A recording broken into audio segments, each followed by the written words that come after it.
Hi, so welcome back. So who's going to win the Six Nations after 2 rounds? Let's see how the odds have changed and what factors there are, and I'd love to know your opinions. So first of all, Ireland and France are on 2 wins from 2. So surely they have to be the 2 favourites now, unless you think otherwise. But I guess you could say they were both home games that they won, and France have included Italy in one of those wins, which is, one of the easier games, or the easier game they're going to play. Ireland, I guess, won 2 harder games in Wales and Scotland, so are they favourites? If you had to push me, I'd probably say yes, Ireland are favourites at the moment. So let's have a look at Ireland. Farrell has prioritised a strong base. He hasn't maybe gone as creative in attack as I thought he might go. There's definite improvement, but what he's done, which is very clever, is he's reinvigorated the experience.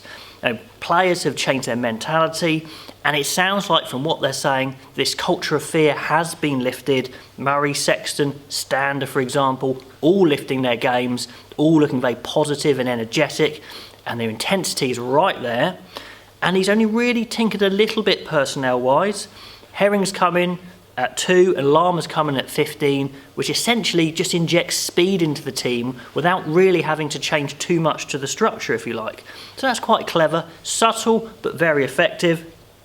And they are using the width. Okay, they're using the width a lot better, so they're stretching teams around a little bit more. And even though they can still play a very direct attacking game, because they have stretched the defence a little bit more, maybe they're more prone to actually getting through and scoring. And against Wales, they were very clinical when they got into those scoring zones.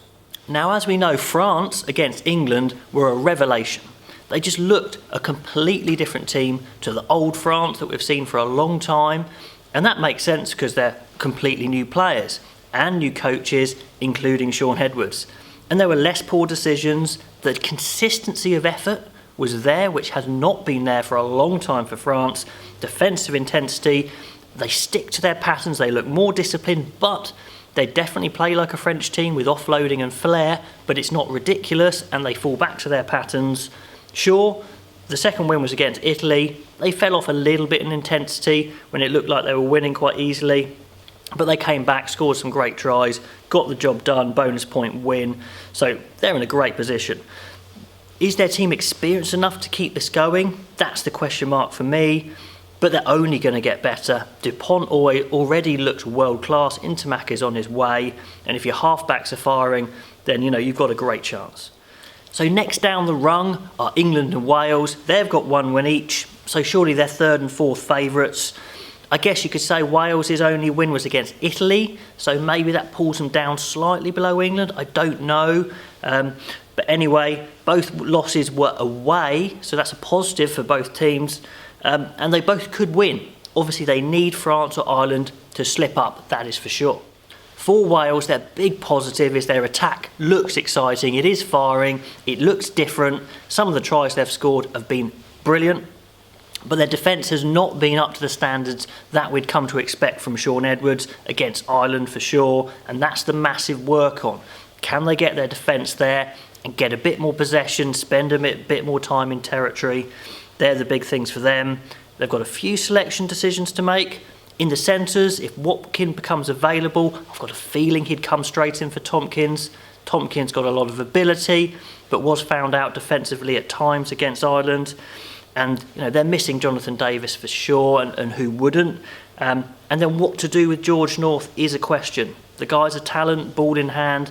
If you put him in the right positions, he's very dangerous, but if Liam Williams is fit again, surely he comes in, and even McNichol is probably pushing George North for his place. So interesting to know what you guys would do with that, and that is something they need to resolve there.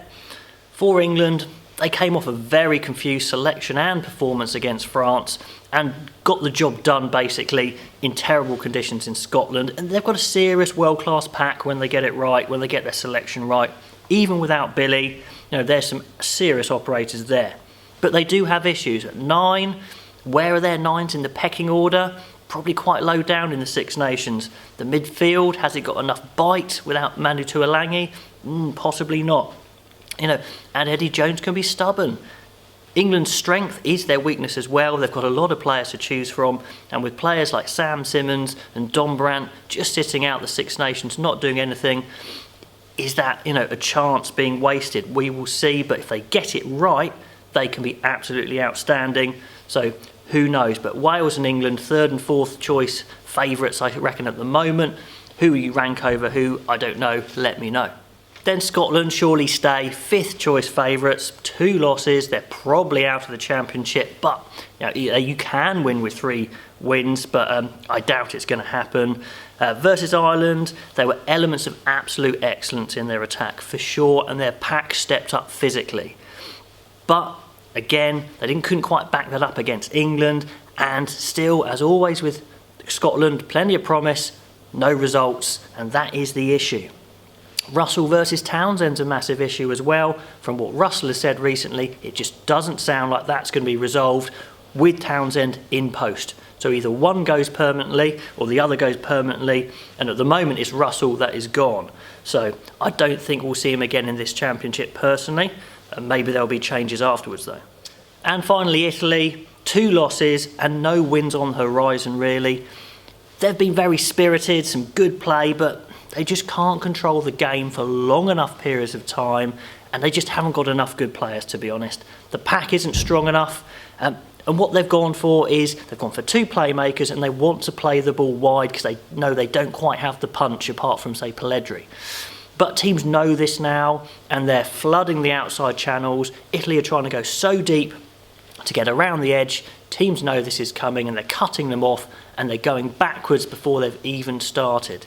You just can't win Six Nations games without a competitive pack, and at the moment they don't have it. They're trying to move the ball, and they're just not quite good enough. Anyway, their one saving grace potentially in this championship is the return of Sergio Parise. If he comes out of retirement, if you like, for his last hurrah at home, which it sounds like he will that lift to the Italian team, give them the emotional energy to get at least 1 win? We will see. Anyway, guys, let me know what you think the order is in the odds of who might win the Six Nations after 2 rounds. Post your comments below, and I will see you after next video.